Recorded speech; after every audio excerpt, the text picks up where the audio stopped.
Summon the Gods by Melinda Kucsera, Book 2 of the Rogue Gods Trilogy. Part 4. Chapter 13. The Fall of Order. Earlier, the Agent of Order extended its wings after it dived through the eye of the gateway. A tube of light surrounded it, forming the tunnel portion of the gateway. "Where do you lead?" The magical tunnel couldn't tell him, not in words, but there were other ways to tell. Since the tunnel that connected the gateway's two terminuses bored through all the realms in between them, the Agent of Order could count the realm. Or it could flap its metal wings to speed its flight and find out when it exited. Since the agents of chaos were likely at the other end, speed won out. The Agent of Order angled its body so it was as arrow-shaped as possible to cut down on wind resistance until a weight landed on its back. It forgot about the demons and the fallen angels. "What are you?" asked a woman as her fist crushed into its back in between its wings. "I'm not your concern." The Agent of Order rolled, but the creature on its back shoved its fist in deeper and ripped out its inner gears. "What are you?" she asked as the tunnel glowed red. "Did they pass into the realm of fire yet? I'm an Agent of Order." It rolled again and slammed her into the glowing wall. "What's that?" She plunged her claws into its side and held on as her other hand felt around the hole in its back for the jewel that powered it. "You know what I am and what I carry." The Agent of Order twisted its ball shoulder joint 180 degrees and punched her in the side. "All I know is that you're an abomination." She grunted, but she didn't retract her hand. Her claws grazed the metal covering the gem that powered the Agent of Order. It couldn't let her steal its heartstone. "So are you. I thought you wanted a bigger prize." The Agent of Order finally recognized her voice. It was the woman he spoke to before he entered the gateway. "I do, and you'll help me." She dug her claws into the metal and tore apart the case. "I know what's inside you. You won't believe me if I tell you. I'll put it to better use than you ever could. But that's the truth." She retracted her claws and seized the crystal in its chest. One twist, and the gem fell out of its housing and into her hand. "I'm sorry it came to this." Was she really? The Agent of Order couldn't tell since she still clung to its back. The glow died from its eyes, and its gears seized up as she withdrew her hand from its back. The Agent of Order landed on the floor of the glowing tunnel in a heap of metal limbs,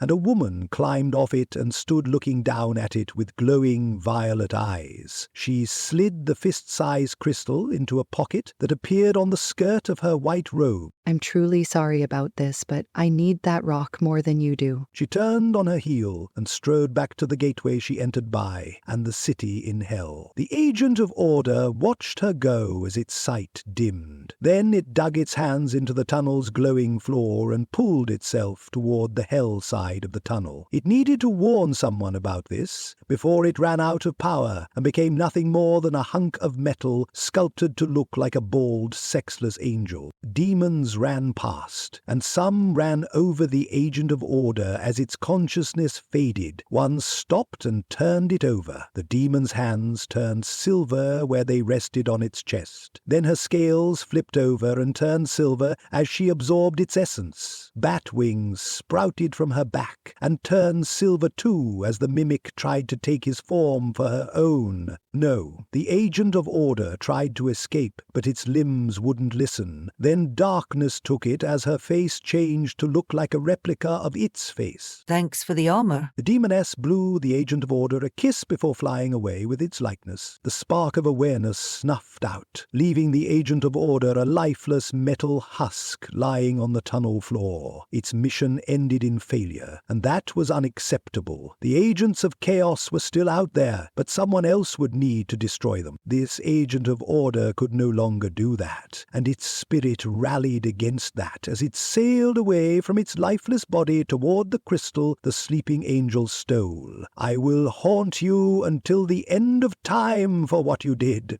Chapter 14. Take refuge in the library. "Hurry up!" Rand waved to the people running toward him. "I hope they make it." He could wish that were so, but Nerul shook his head, like he knew what Rand was thinking. Nerul ran behind the last group of people, shepherding them toward the really tall, double-leafed doors of the library where Rand stood. That put his friend in the most danger from the demons following them, but his dark face showed nothing but determination as Nerul aimed a crossbow behind him and fired. But it was a half-sized crossbow that hunters carried, so it wasn't as powerful as a full-size one, and it probably wouldn't hurt the demons much unless he got lucky and struck an eye. That won't do much damage to a demon, Rand had to point out. Someone needed to call attention to the obvious. Since no one else wanted to, that was his job. After all, he needed something to do while he held the doors open. I know, but this was all I could grab. Nerul spanned the crossbow by pulling back a lever that drew the bowstring back while running and trying not to trip over the scared people in front of him. He was 4 years older than Rand, so that put his age around 26, and he looked a lot like his mother and father. Rand pushed aside memories of their demise and conflicting memories of talking to Nerul's mom last week as he stepped aside to let the men, women, and children rush inside the library. Head to the back of the library. There's some comfy overstuffed chairs you can sit on.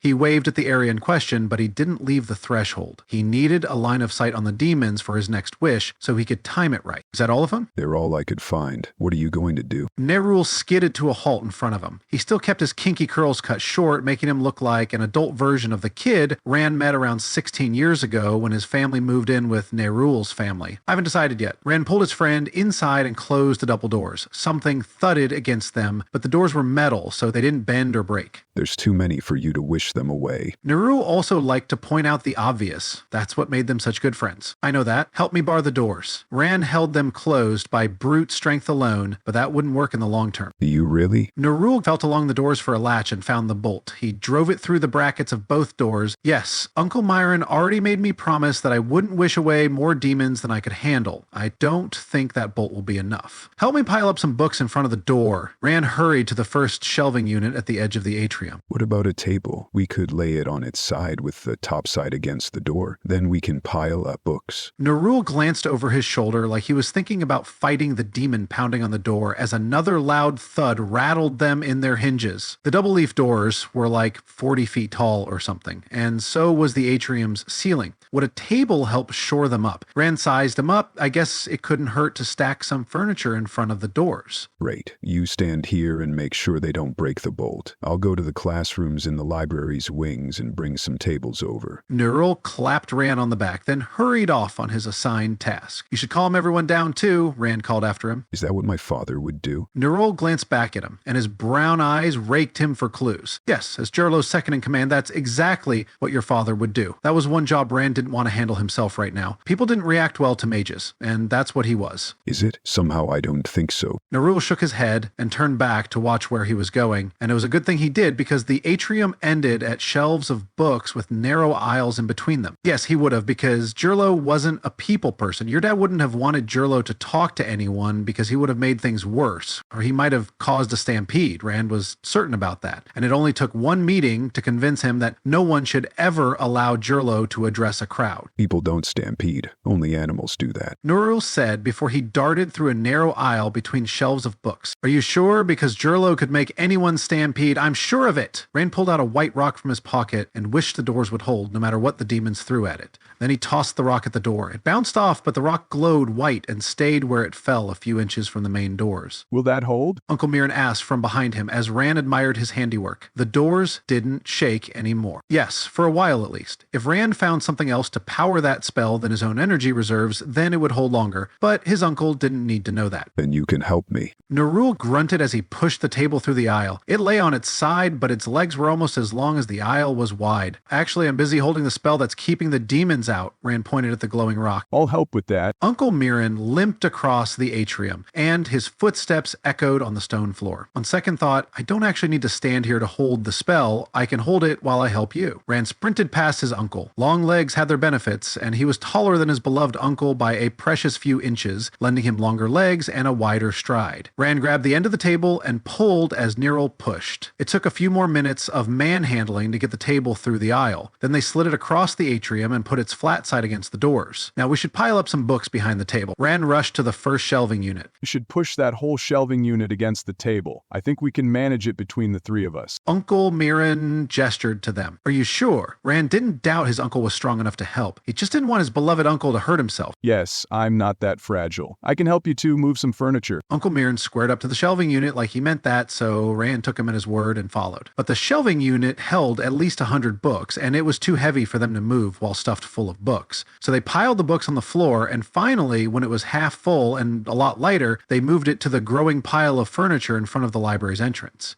I think we've done all we can for now. Uncle Mirren nodded, satisfied with their combined efforts, and the line of full shelving units pushed against the doors. What do we do now? Nerul picked up his crossbow from where he set it down before they started moving furniture and books around to barricade the doors. We wait, Rand shrugged, like that should be obvious. But you're not good at waiting. I can be patient, Rand folded his arms. They ached from lifting and toting books and furniture for the better part of an hour. But if no one else would admit they were sore from that, then he wouldn't either. No, you can't. You wished Mount Erdrin glowed in the dark because you were too impatient to wait for morning. Nerul rubbed his shoulder when he thought no one was looking. It was an accident. I meant to wish for something else, but that doesn't matter right now because I won't do that again. Rand learned his lesson the hard way that time. I thought your dad was going to stroke over that weight. He wasn't around for that. He died before that happened, but I remember his reaction. How can I remember that if he died before it happened? Nerul gripped his head and staggered as if someone hit him hard on the head, or a lifetime of memories just sprouted in his mind. I think you'd better go sit down. Uncle Mirren took Nerul's arm, but he glanced at Rand. You know what you'll do now? I already wish they couldn't get in. That's all I can do for now. Rand took Nerul's other arm. We can't hold up here forever. There's no food. Uncle Mirren just had to point out as they escorted Nerul through the atrium toward the library proper. But there's water here. Rand never understood why the library needed a fountain in it, but it had one, and fresh water gushed out of it, so that was a win in his book. Are you sure there's no food in the library? Did you check all its rooms? No, I didn't check all its rooms. When did I have time for that? Uncle Mirren glared at him as they left the atrium and wound through the aisles between bookshelves. Since some bookshelves became part of the barricade, some aisles were now twice as wide. I could wish for some food, Rand whispered. He didn't want to say that too loudly in case someone overheard them aside from Nerul. His friend had that glassy-eyed look Ivarian and Rosalie had when he found them in the woods, and he staggered like a drunk, probably because two versions of his life flashed before his eyes. That's not a long-term solution, and you know it. Uncle Mirren whispered back. Rand lowered his voice even more.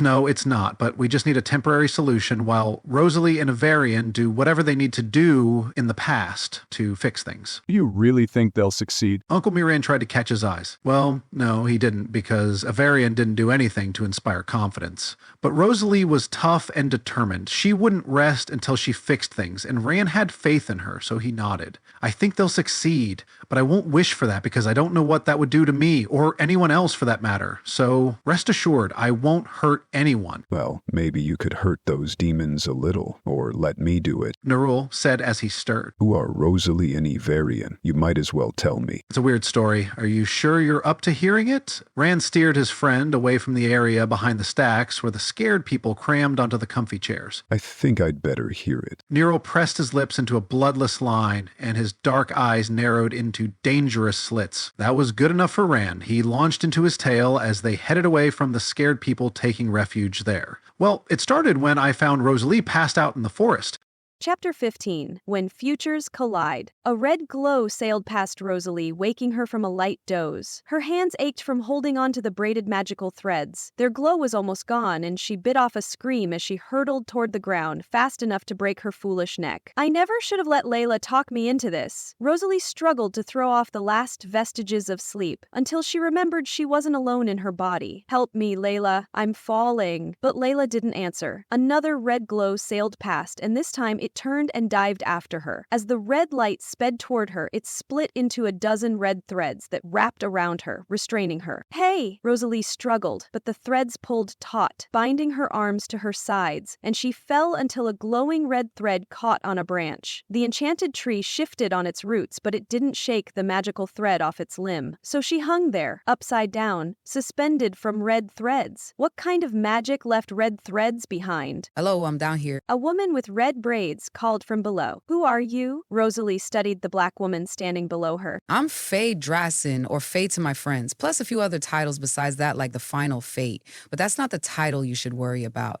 I'm the illuminator of the future, too, and the future is where you belong. Give me one reason why I shouldn't blast you back to your rightful place on the timeline. Faye glared at her with glowing red eyes that seemed to swirl in time to her tapping foot. That wasn't what Rosalie thought she'd say. For a moment, she just stared, mouth open in shock, until her mind started working again. I'm sorry, who did you say you are? Never mind, it's not important. Faye waved her question away. She wore a long white sheath dress, and that seemed like an odd choice for a hike through the forest. Tell me why you're here and how you got here. I thought I bound all the time walkers so they couldn't mess with the timeline, but here you are, so I obviously missed one. Who brought you here? How do you know I didn't bring myself here? Rosalie tried to move her arms, but the red threads pressed them to her sides. Faye laughed. You didn't. You don't have the power for that. How do you know that? Rosalie quit struggling. It was just making her head pound as more blood rushed to it. That's not important either. You have until I count to 10 to answer my questions, and then I'll blast you back to where you belong, regardless of whether you want to go or not. Faye held up 10 fingers, then lowered one. Fine, I'll tell you. It's not like it's a secret. Rosalie paused because the truth still sounded insane to her. Who knew how it would sound to Faye? I'm here to fix the future. Which one? Faye curled another finger. I'm sorry, what are you talking about? There's only one future. Wasn't there? Faye's reaction might indicate there was more than that. But how could there be more than one future? Rosalie couldn't wrap her mind around that. Faye Drassen laughed again. You wish there was only one, but there's actually a multitude of futures that could come true. Faye bent another finger, only 7 to go before she made good on her threat. How is that possible? Rosalie hoped she wasn't forfeiting her chance to convince Faye to help her, but she must know the answer. It boggled her mind to think about other futures than the one she wanted to avert and the one she wanted to restore. The future is more like a branching tree than a straight line. Every action someone takes creates a new future because there's an equal possibility that they didn't take that action, and that creates a future too. Do you see how complicated it can get when you multiply that by millions of people? Faye made a fist, 5 fingers to go. She was counting faster now, probably out of impatience. Are you saying my quest is doomed to fail because it's not possible to save any futures since they proliferate? Rosalie hoped that wasn't the case, as her heart beat in her ears and her head throbbed in time with it. Yes and no. I can steer the future towards a more likely event, but it's not easy because it takes the combined actions of many people to bring about a future that affects lots of people. But that has nothing to do with why you're here. Which future are you trying to fix? One with demons or without them? Faye lowered her hands to her sides. Did that mean she was out of time? Rosalie stared at her until a light bloomed behind Faye. Look out! Faye spun and slashed her glowing red hands through the ball of light bobbing around as it grew, and the thing winked out. What was that? Oh, that was just a portal from another timeline. Faye waved off the question. Do they pop up often? It depends. I just destroy them every time I find them. Faye shrugged. Now, where were we? What if you miss one? The question made Rosalie shudder. She didn't want to know. Then the portal might complete and someone who doesn't belong here might cross over. I'm not omnipotent or omnipresent or any of the words that start with omni. I can only do something about an event if I know it is happening. You said before there are futures with demons and without them. Which future did that portal come from? Rosalie didn't dare hope it came from the correct future where she belonged. Oh, I think you know. Faye folded her arms, but she didn't blast Rosalie back to the future, so that was a win. It came from a future with demons, Rosalie guessed. Of course. Another light bloomed off to the side and Faye slashed her glowing hands through it too. But a third one appeared further away and she didn't reach it before it widened into a glowing ring. A creature with horns on its head and mandibles like an insect peered through it at them. Rosalie clamped her mouth shut so she didn't scream at the ugly creature as its face melted into a copy of hers. Faye blasted the doppelganger with fire, and the creature fell backward through the glowing circle as it winked out. What in God's name was that? Rosalie struggled to free her hands. She needed to get down from the tree now, before another portal opened. It was a shape-changing mimic. I don't know what they call themselves in their own language, and I don't really care. They're trying to get in, and I'm trying to keep them out. That's all I need to know about them. Rosalie stared at the spot where that creature was before Faye got rid of it. Was she staring at the reason her future had gone so terribly wrong? Could the demons have come much earlier than she thought? And it's time I brought you back to where you belong. Where's the person who brought you here? Don't lie to me again and claim you time walked on your own, because I know you didn't. Faye raised her glowing red hands as if to blast her too. It was time for the truth. Rosalie was out of options. emotions. I don't know. I lost him. Well, that sucks, but you're a witch, so you'd better find him so I can take you both back to where you belong and fix things so he can't take you back here again. Faye gestured and the red threads untangled, freeing her. Rosalie fell until a branch wrapped around her waist. Please don't do that. I came back here to fix things. The tree lowered her until her feet touched the ground. Then it let go, and she staggered as all the blood rushed back to her feet, leaving her lightheaded and dizzy for a moment. I need you to go back to where you belong and stay there. You could screw up the future far worse than whatever future you're living in if you continue to try to bring about whatever future you think you deserve. Faye stalked over, and her red eyes blazed with anger. Is there no way you'll let me stay? Rosalie stared down at the diminutive goddess of time. Faye was a lot shorter than her, and it took a moment for Rosalie to get over that incongruity. The goddess had such a large presence. She thought the woman would tower over her, but she didn't. Instead, Rosalie towered over her, but Faye didn't even notice. She was probably used to being the shortest person in a group. No, because you'll do more harm than good, and I can't allow that. Things are too precarious right now. I can't have anyone mucking up things until I figure out why. A lot of really bad futures hinge on events that happen in the next couple months. So let's go find your friend and get you both back to where you belong. My future self can sort you out. Faye grabbed her hand and towed Rosalie into the forest as a flame bobbed on her other hand. Layla, help me. I can't go back until I fix things here. Rosalie hoped she would hear her this time. Give me control of your body, and I can help you. Layla said in her mind at last. So you didn't abandon me. Relief washed over Rosalie. She wasn't alone against Faye. What will you do if I give you control? Never mind that Rosalie didn't know how to give anyone control. Just the idea made the skin on her back prickle, like someone trained an arrow on her. I'll make her leave you alone, Layla said, and she sounded eager to do it. But Faye wanted to save the future, too. At least that was what the goddess said. Rosalie bit her lip. How will you do that? Leave that to me. Layla was just as mysterious as ever. Rosalie didn't have any other options, so she nodded. How do I let you take control? And how do I get control back when you're done? Just relax. Don't fight me. Layla said softly, like she was whispering to a scared child. Rosalie forced herself to take a deep breath and relax her tense shoulders. Hopefully, that was enough to let Layla take over. It must have been because darkness fell over her, and she heard someone speaking in a guttural language. That's my voice, but I'm not saying those things. This one is mine, Firewalker, Layla said in her voice. You don't scare me, Fallen One. Now let's find the future where you find your friend, Faye said, and Rosalie realized that last part was meant for her, not Layla. A hand squeezed her arm. The darkness lifted and fire surrounded Rosalie, but she wasn't alone in the fire. Faye stood next to her, holding a flame on her palm, but there was no sign of Layla. Layla? Rosalie waited, but the woman didn't answer. Well, now there's a face I didn't expect to see. Faye shook her head, then crushed the flame dancing on her palm, and it extinguished in a puff of smoke as the world disappeared in a bright flash.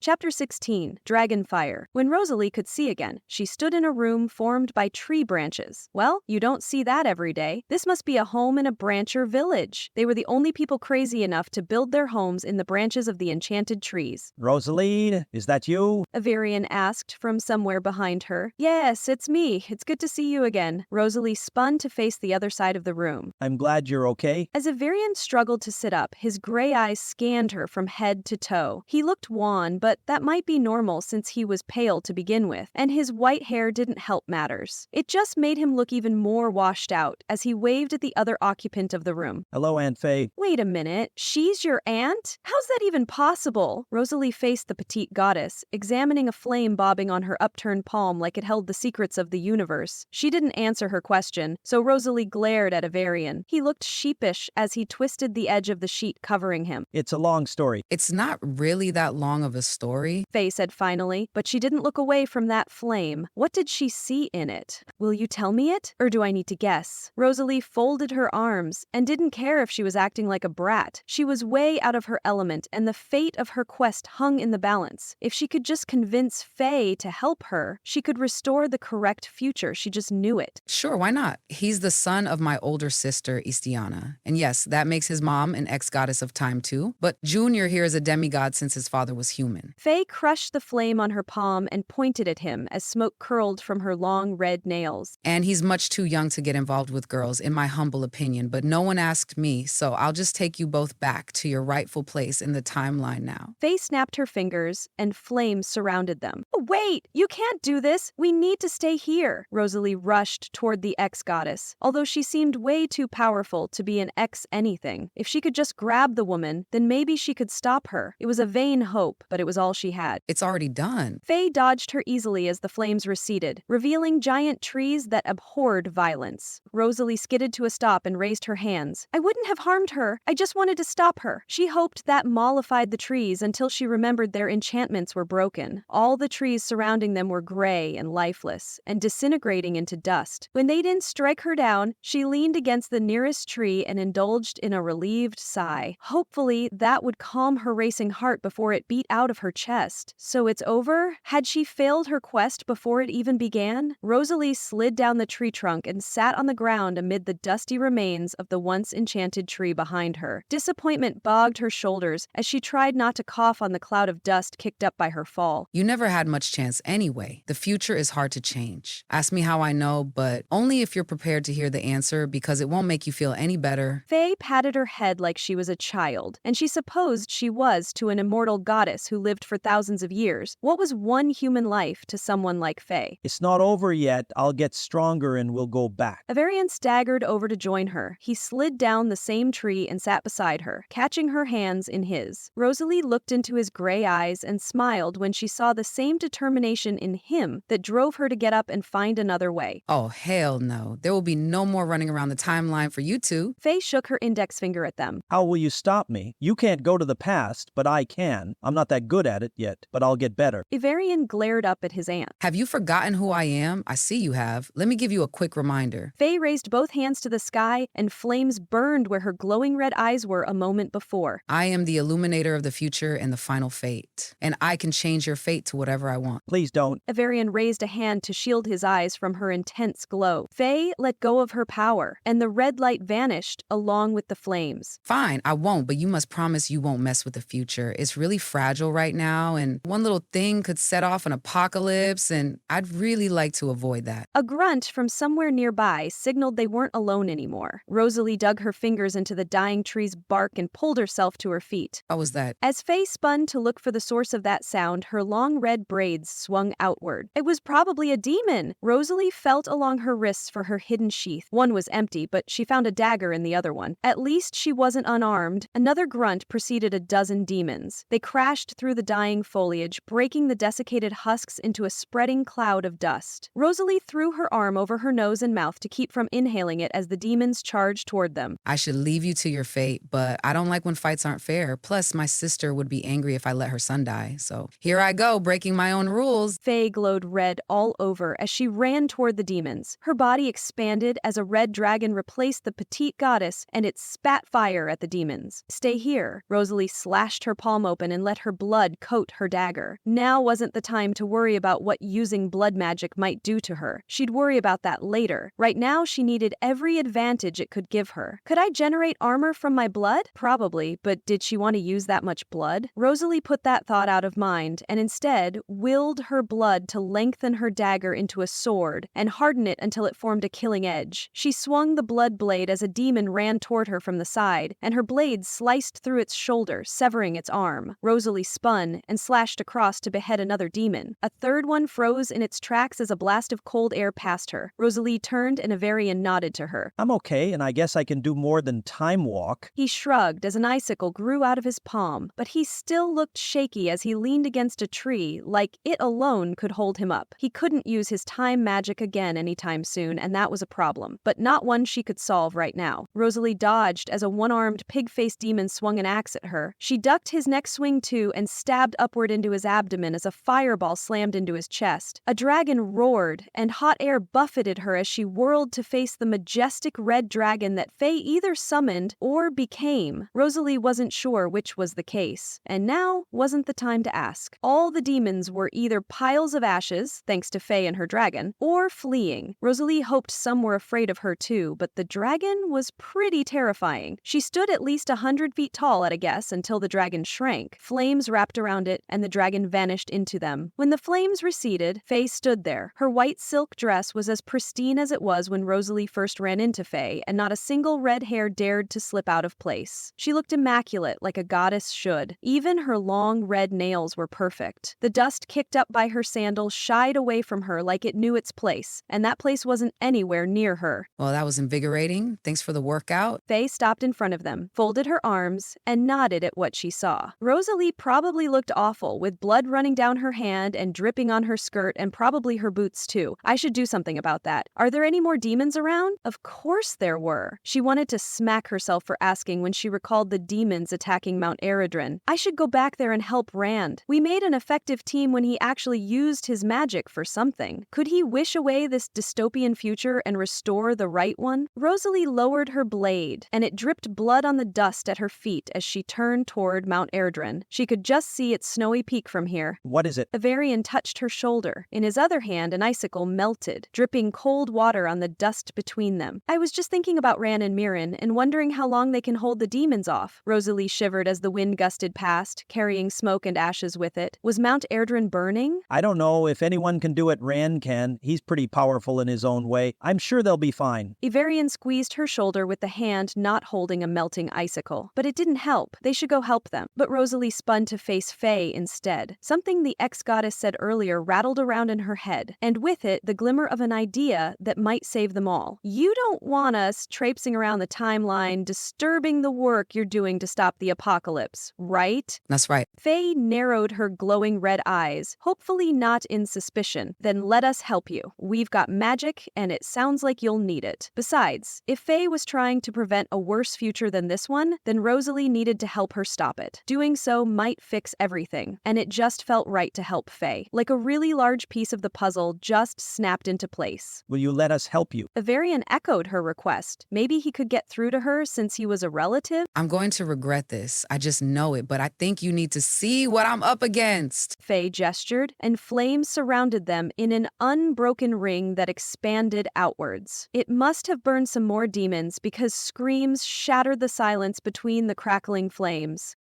Chapter 17. Marching into Trouble. Garen ran, but not as fast as the wind. Unfortunately, speed never was one of his skills, but endurance, yes. Strength, yes. Prowess with any weapon, also yes. But as a god of war, he never needed to run to a battle. He could just flash himself there. So, he never needed to run anywhere, and he felt that lack keenly as his legs burned and a stitch dug hot needles into his side. But he couldn't stop. The battle didn't begin yet, so he could still reach it before it did if he kept running. Stop, I've got an idea. Natalie shouted from behind him. Garen didn't stop. He didn't know if he could, when his imagination raced ahead of him to the battle he craved. He already imagined the opening moves, and he didn't want to banish those pictures from his mind, since they were distracting him from the fiery feeling in his chest that every gasping breath just seemed to inflame. What's your idea? I need you to stop so I can put another illusion on you. Natalie said, but the Versati didn't sound like they were out of breath. Maybe they had better conditioning, but an illusion was a great idea. So Garen skidded to a halt. With an illusion making me look like a combatant, I could cut through the army like a sharp knife through a warm cake. His mouth watered for a piece of the moist cake. His mind conjured to accompany that thought. Hell did strange things to one's desires. Natalie slapped his chest. Stop fidgeting. I can't create the illusion if you don't stop moving around. Sorry, I didn't realize the process was so delicate. Garen sucked in a deep breath to still his racing heart. Unlike most of the denizens of hell, he wasn't dead. Azrael and his archangel buddies sent Garen and all the rebel gods straight to hell without any of that inconvenient dying thing. So he still breathed, and his organs did whatever organs did. At least he assumed his long sojourn here hadn't killed him yet. But he shied away from thinking about that, in favor of amping himself up for battle. What will you do after you put the illusion on us? Garen had a few ideas, of course, but they all involved running straight toward the army's back in the most visible way possible. He didn't like stealth, but he understood the necessity of it, and right now, they didn't have any way to be stealthy. I should take control of that army. The thought popped into his head from out of nowhere, but he nodded, liking it more and more, as he examined the plan for flaws. Yes, I should lead that army, not the fallen angels. Who was leading this army? Garen didn't recall if he'd even even seen the leader. I'll just have to find out. Maybe he could use that information to his benefit. Perhaps another coup might be in order. Yes, a battlefield coup would be quite an achievement. Now what are you scheming? Natali slapped his rump. I'm just thinking about ways that we could get through that army to the library. None of the ways rattling around in his mind would please the Versati one bit, but that was their problem, not his. After all, he was the ex-war god. If Natali wanted some stealthy way of reaching the library, they'd need to come up with that on their own. And how do you plan on doing that? Natali rounded him and stopped in front of Guren. The Versati's gray hooded veil and robes were gone, replaced by an illusion of a demoness with red skin, red short spiky hair, red horns, and burning coals for eyes. Are you done yet so I can show you? Garen glanced down at them. He probably looked the same since his hands were red now. It's not perfect, but it'll do. Natali folded their arms. So what's your plan? Follow my lead. Garen strode toward the back rank of the army, and he didn't bother to hide a smug smile or check what illusion Antali placed on him. He now looked like a demon, just like they did. If he was lucky, this army was structured like any other one, with the veterans in the rear. The front ranks should be filled with lesser demons. The leaders could throw at defenders until they wore them down. Thank fate the army slowed its march. Guren caught up without running too hard and fell into step with two demons at the end of the last row. He hoped they were veterans, but it was hard to tell because neither wore any insignia or anything that might denote their rank or affiliation. But they marched like this wasn't their first campaign. Excuse me, can either of you fine demons tell me who's leading this rabble? Garen waved to the ranks in front of them and tried not to react to his red, scaly hands. They were just an illusion. Well, there's actually 3 leaders, Kazazel, Ramiel, and Leonestra. The blue-skinned demon gestured with his spiked war club as he talked. Other than a loincloth, he wore nothing else. Perhaps his skin was all the protection he needed. The names he rattled off meant nothing to Garen, but he glanced at Natali to see if they had heard of these creatures. Natali shook their head, so they didn't recognize them either. Well, that sucked. Garen wondered if the demon he spoke to knew anything about them. Well, it couldn't hurt to ask. I don't know them. What kind of creatures are they? Leonestra and Ramiel are demons like us, but they're powerful, unlike us. The demon scratched his stubbled jaw. His hair wasn't blue like his skin. It was black instead, and so were his horns. Kazazel is a devil now. He was once a fallen angel. I'd stay far away from him if you value your hide, said a green-skinned demoness, marching beside the blue-skinned demon. That's true. But Leonestra and Ramiel are all right. They remember they were once like us, before they grew so powerful. So they're less likely to stab me in the back? This was interesting. If these demons were right, then there was tension at the top of this army's command structure. I can use that to my advantage. Garen rubbed his hands together in anticipation. Do you know what their plans are? No, we're not special enough to be told that. We just follow orders. The green-skinned demoness spat on the rocky ground. But we're special enough to be tasked with the mopping up and keeping the lesser demons in line. The blue demon elbowed the demoness, and she nodded. That's true. Somebody's got to keep this rabble in line, and we at least have some experience. The green demoness gave Garen a sidelong glance. Where are you from? We're just travelers who chose the wrong time to visit the city, but I'm glad to have fallen in with my fellow veterans. Garen winked at her. The demoness laughed at his clumsy pass at her. Thankfully, the devils and fallen angels warred with each other often enough that he could be a veteran of any number of wars. You could call us that. Are you looking to get in good with one of them? If so, then I might have something for you, if you make it worth my while, of course. The blue-skinned demon rubbed his thumb and forefinger together in the universal sign of a bribe. Garen had no money on him or anything of value except the pendant the sleeping angel gave him. I wonder if she gave it to me for just this purpose. Of course, why else would I be marching along this dusty plain when I could have gone through a gateway to a nicer place? Just saying the word made him want to turn around and head back to the city so he could run through the gateway too. It called to Garen and whispered promises of glory and desperate fighters waiting for him to lend a winning hand. Both demons shuddered. You wouldn't catch us going through one of those gateways for all the gold in hell. Why not? Don't you want to leave this hellish place and head to a greener clime? Garen Garen watched them intently. They knew something about the gateway, and he needed whatever information they had. Hey, if you think there's anything green and growing left in the place where that gateway leads, then you're a dumber demon than I thought. The demoness shook her head like he was being a fool, and maybe he was. That gateway had infected his mind and turned all his thoughts back to it. Yeah, only the stupid are headed through that gateway to be fodder in a war against the defenders of those worlds. That's not the life for me. Blue Demon also shook his head. It was interesting hearing them phrase it that way. Garen hadn't considered that. Turn your thoughts away from that gateway. It's not a portal to endless wealth or whatever takes your fancy. Mark my words, going through that thing is a death sentence. You're better off climbing the ranks here. The demoness waved to the army. You've convinced me. Clearly, I made the right choice to follow you. Now, how about that advice? All I have to pay for it is this. Garen pulled out the pendant, and the runes along its outer edge glowed with an eerie violet light. That's angel-made. The blue demon shielded his eyes against the glow, but the purple light didn't fade. It grew brighter until Garen had to look away from it too, lest it blind him. Put that away before you draw attention to yourself. Garen tried to let go, but his fingers locked around the leather thing the pendant hung on. I'm trying, but I can't. The violet light increased, forcing Garen to close his eyes and then cover them with his other arm. What are you doing? Are you trying to get us caught? Natali whispered from close by, but he couldn't open his eyes to check. No, I can't move my arm. In fact, Garen couldn't feel that arm or the hand holding the leather thong. Many feet stomped on the ground. Then a wave of pure force slammed into Garen, but he stayed standing because his legs stopped obeying him too. Had that damned pendant cursed him? I knew I shouldn't have trusted her, but it was too late for regrets.